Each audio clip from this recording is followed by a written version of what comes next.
akadini? Akavapa mukana wekuzvigadzirira, mukana usina vakawanda vanopiwa.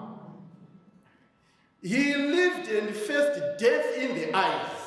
In his pain and suffering, vakawana kuzvigadzirira. Brother, havana kudzidza zvakanyanya, asi he achieved a lot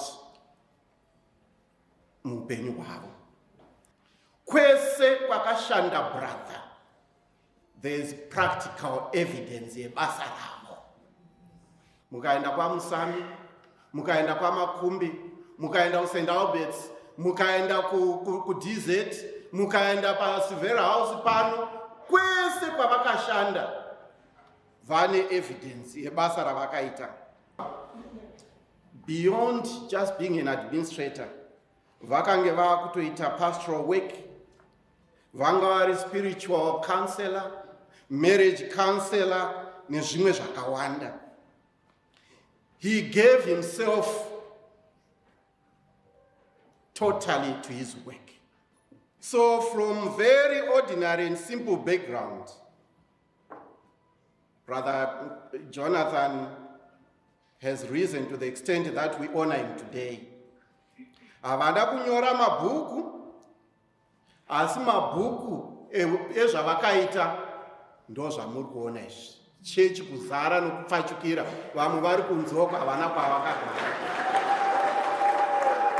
Ndo mabhuku avanyora, mabhuku ezviito.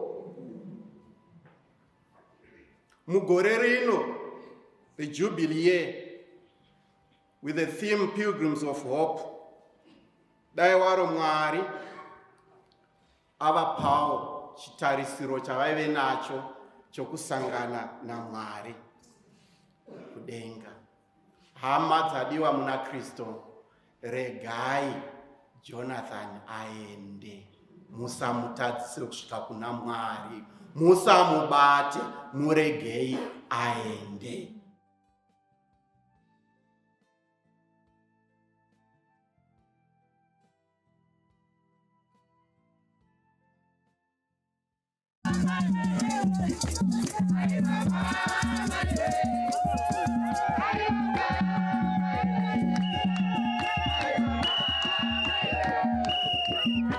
Vakakomborerwa vakafa vachiita kuda kwamambo ngavachizorora zvavo, nokuti vanoperekedzwa nezvakanaka zvavakaita. Mupewo zororo risingaperi mambo. Ngaazorore murugare. Mweya waBrother Jonathan nemweya yose yavatenderi vakafa.